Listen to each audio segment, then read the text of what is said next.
How to choose college. तो देखो इस वीडियो की टॉपिक से तुम्हें समझ में आ गया होगा इस वीडियो में क्या कंटेंट होने वाला है। तो इस वीडियो में मैं कुछ ऐसे पॉइंट्स बताऊंगा जो तुम्हें ध्यान रखने चाहिए जब तुम अपने काउंसलिंग के टाइम कॉलेज को फिल कर रहे होगे। तो देखो ये सारी चीजें तुम अगर ध्यान रखते हो तो हो सकता है तुम्हें एक अच्छे कॉलेज चूज करने में काफी हेल्प मिलेगी। क्योंकि मेरा एक फ्रेंड था जो अपने काउंसलिंग के वक्त एक कॉलेज को चूज करके तो उस कॉलेज में एडमिशन ले लिया, लेकिन उसके बाद उसे पता चले कि इस कॉलेज में ये चीज तो है ही नहीं अवेलेबल, तो उसे लगा कि नहीं ये कॉलेज को चूज नहीं करना चाहिए। तो ये सारी चीजें अगर तुम भी पहले से ध्यान रखोगे तो तुम्हारे साथ ये प्रॉब्लम नहीं होगी और तुम्हें एक अच्छा से अच्छा कॉलेज मिल जाएगा। तो चलो एक एक करके मैं वो सारी पॉइंट्स तुम्हें यहाँ पर बताता हूँ और तुम उसे ध्यान से देखो और समझने की कोशिश करो। तो देखो जो पहला पॉइंट है वो है कॉलेज की लोकेशन। तो देखो जब तुम अपने काउंसलिंग के टाइम कॉलेज को फिल कर रहे होगे, चॉइस फिलिंग जब तुम्हारी होगी, जब तुम चॉइस फिलिंग कर रहे होगे तो ट्राई करना मेन कोलकाता में जो कॉलेज है उसे फिल करो।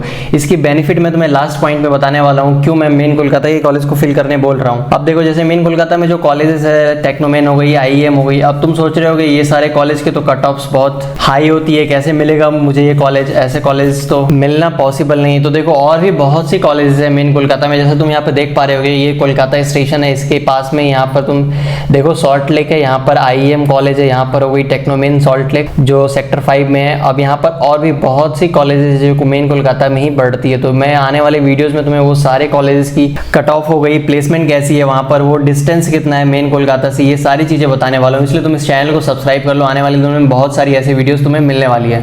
तो देखो अब जो सेकंड पॉइंट है वो ये है कि जब तुम ब्रांचेस को फिल कर रहे होगे तो सीएससी, आईआईटी, सीएसबीएस ये सारी जो ब्रांचेस है ये ऑलमोस्ट सेम होती है। क्यों मैं ऐसा बोल रहा हूँ देखो बताते हैं। जब कॉलेज में प्लेसमेंट के लिए कंपनीज आएगी तो जब उसकी जो क्राइटेरिया होती है, तो अगर कोई कंपनी सीएससी ब्रांच के लिए कोई एलिजिबिलिटी क्राइटेरिया रखती है किसी फॉर्म को फिल करने के लिए, तो उसे आईआईटी और सीएसबीएस ब्रांच भी फुलफिल कर रहे होते हैं, तो वो लोग भी आसानी से उसके फॉर्म को फिल कर सकते हैं और आराम से उसकी प्लेसमेंट में बैठ सकते हैं वो सारे कंपनीज के। तो तुम ये जो ब्रांच वाली फैक्टर है, अगर ये तीनों ब्रांच मिल रही है तो तुम इसे नेग्लेक्ट कर सकते हो। आई मीन ऑब्वियसली जब तुम चॉइस फिलिंग कर रहे हो तो सीएससी ब्रांच को ऊपर ही रखना, पहले फिल करना। लेकिन हाँ अगर बाकी ब्रांच भी तुम्हें अगर मिल रही हो, बाकी सीएससी के अलावा आईआईटी या सीएसबीएस ब्रांच भी अगर तुम्हें मिल रही हो और अगर तुम बाकी फैक्टर्स तुम्हें ठीक ठाक लग रही हो, सपोज डिस्टेंस तुम्हारे घर से बहुत कम है या फिर फी बहुत कम हो और तुम्हें ये कॉलेज बहुत अच्छा लगा हो, तो तुम उसे अगर वहां पर तुम्हें आईटी ब्रांच भी अगर मिल रही हो तो तुम उसे चूज कर सकते हो। ये सब चीजें तुम अब ध्यान रखो। अब तुम्हारी एग्जामिनेशन हो चुकी है और अब आने वाले दिनों में तुम्हारी रिजल्ट आएगी और फिर काउंसलिंग स्टार्ट होगी। तो अगर तुम चॉइस फिलिंग को अच्छे से करोगे तभी तुम्हें अच्छी ब्रांच और अच्छी कॉलेज मिल रही होगी। तो अब देखो नेक्स्ट पॉइंट पर मूव करते हैं और जो थर्ड पॉइंट है यहाँ पर तुम देखो जो कॉलेज की फी है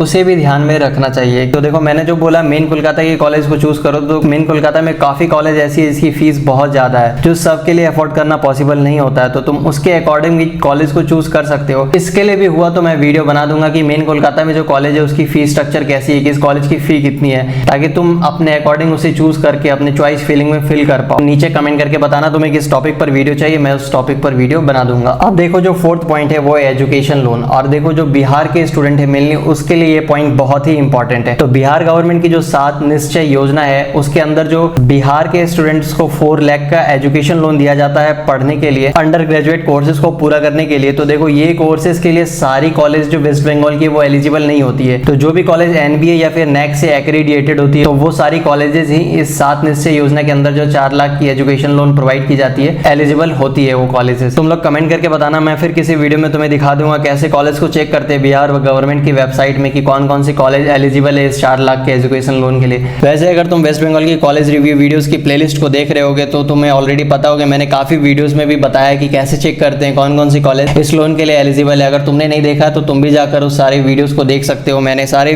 कॉलेज की एक डिटेल रिव्यू की है, वहां पर तुम देखकर डिसाइड कर सकते हो कौन सी कॉलेज तुम चूज कर सकते हो अपने काउंसलिंग के टाइम में।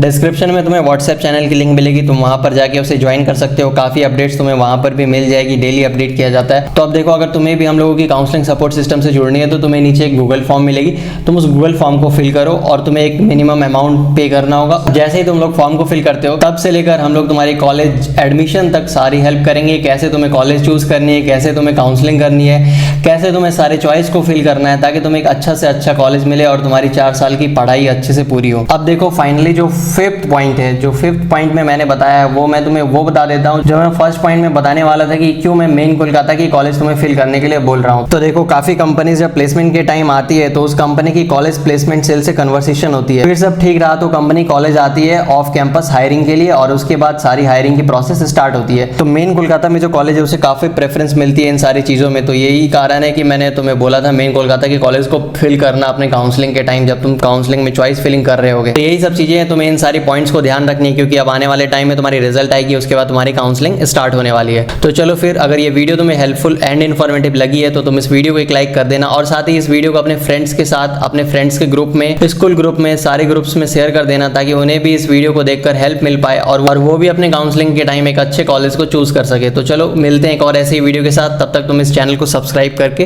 रख लो। Thank you all for watching this video.